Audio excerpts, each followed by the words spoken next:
आज का विषय है ध्यान, स्वास्थ्य रक्षा, रोगों से मुक्ति और आत्मज्ञान हेतु करें ध्यान।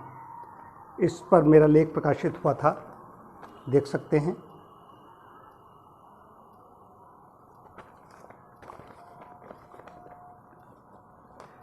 मन और आत्मा जीवन के दो प्रमुख तत्व हैं। पंचभौतिक शरीर में जब तक मन और आत्मा की उपस्थित रहती है तभी तक जीवन है। शरीर से इनके पृथक होते ही शरीर निष्प्राण हो जाता है। आत्मा प्रेरक है, किंतु कार्यकारी तत्व मन ही है। शरीर की सभी क्रियाओं का संचालन मन के द्वारा होता है। आयुर्वेद की दृष्टि से रोग और निरोग दोनों ही अवस्थाओं में मन का समान महत्व है। स्वास्थ्य ठीक रहने पर मन प्रसन्न रहता है और किसी रोग के होने पर प्रसन्नता नष्ट हो जाती है। मन का शाब्दिक अर्थ है मन्यते अनेनेति बना, अर्थात जिसके द्वारा मनन किया जाए। मन के माध्यम से ही ज्ञानेंद्रियों द्वारा शब्द, स्पर्श, रूप, रसगंध इन 5 विषयों की अनुभूति होती है। बिना मन के संयोग के इंद्रियां अपने विषय को ग्रहण नहीं कर सकती। मन सोते जागते कभी निष्क्रिय नहीं रहता, दूर दूर तक जाता है। मन को एक और अणु माना है। मन का स्थान हृदय है तथा कार्य क्षेत्र मस्तिष्क है। मन का ज्ञान क्षेत्र अत्यंत विस्तृत है, सुनने में अत्यंत सरल किंतु वास्तव में अति रहस्यपूर्ण ऐसा है मन। शरीर को स्वस्थ रखने के लिए तो हम शारीरिक व्यायाम करते हैं, परंतु मन को स्वस्थ रखने के लिए कुछ नहीं करते। मन और शरीर का अटूट संबंध है।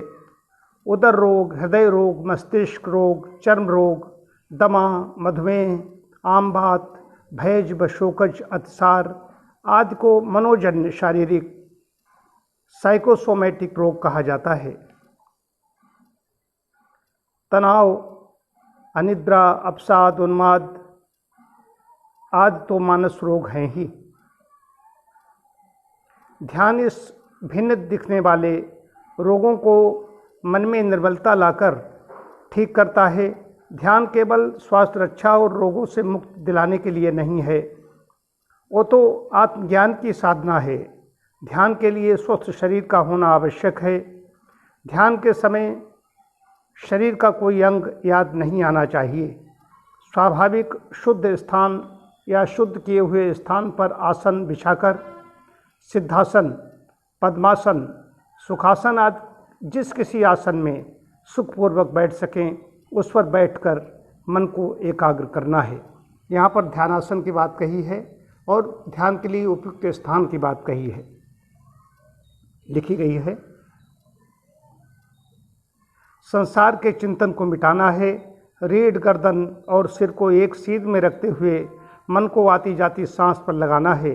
मन को इधर उधर न जाने दें। अणु होने के कारण मन शीघ्र ही विचलित हो जाता है।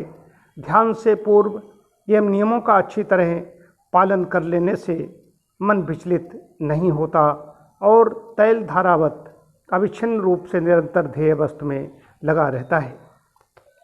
प्रातः से लेकर सायंकाल तक अधिकांश समय मन को आती जाती सांस पर लगाना है। रात को जब सोने के लिए जाएं तो लेटकर भी सांसों पर मन को लगाएं। दूसरे दिन आती जाती सांसों के साथ साथ नासिका के अग्रभाग में मन को लगाएं। तीसरे दिन मणिपूरक चक्र, नाभि के पास पर, पेट के उठने गिरने पर मन को लगाएं। सांस अंदर लेते हैं तो पेट ऊपर उठता है और जब सांस छोड़ते हैं तो पेट अंदर जाता है। 15 दिन इस प्रकार साधना करनी है। उसके बाद मन ऊपर के चक्रों की ओर बढ़ेगा। वे अनाहत या आज्ञा चक्र हो सकते हैं। साधक जब ध्यान के लिए बैठता है तो मन बहुत विचलित होता है। दृढ़ निश्चय के साथ बैठने पर भी कोई न कोई चीज़ याद आती है। बहुत प्रिय या बहुत अप्रिय 2 प्रकार की बातें याद आती हैं। प्रिय के प्रति राग नहीं करना है और अप्रिय के प्रति द्वेष नहीं करना है। मन ज़्यादा विचलित हो तो सांस को लंबी खींचना और छोड़ना है। प्रिय चीज़ को पकड़ना नहीं है, अप्रिय का विरोध नहीं करना है। जो बात जैसे आई है वैसे ही चली जाएगी। ऐसा करने पर वो बात, याद या चिंतन अपने आप निर्जीव होकर नष्ट हो जाएगा, क्योंकि जो उत्पन्न होता है वो नष्ट होता ही है। ये नियम है। इस प्रकार मन शांत और एकाग्र हो जाएगा। ये मैंने उस लेख लिखा था। इसमें जो प्रारंभिक अवस्था में जो ध्यान में प्रवेश करना चाहते हैं, ध्यान करना चाहते हैं, उनके लिए लिखा था। कहाँ कहाँ कैसे कैसे करें, आती जाती सांस पर मन को लगाएं। उसके बाद में मणिपूरक चक्र की बात मैंने कही। उसके बाद ऊपर के चक्रों की बात कही गई। आज्ञा चक्र बहुत महत्वपूर्ण चक्र है।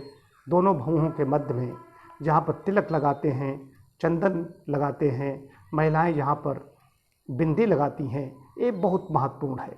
आज्ञा चक्र जब जागृत हो जाता है तो व्यक्ति एकांत प्रेमी हो जाता है। एकांत प्रेमी वो भीड़ से अलग रहने लगता है। अकेले में अकेलापन और एकांत दोनों अलग अलग चीज़ें हैं। अकेलापन में व्यक्ति दूसरे को चाहता है कि कोई हमारे पास होता, लेकिन एकांत में वो भीड़ से बचना चाहता है, वो किसी को नहीं चाहता, वो अपने स्वयं के साथ रहता है। ये बात है। तो ध्यान में आगे बढ़ें, इसके लिए है कि समय समय पर जब भी समय मिले, नहीं,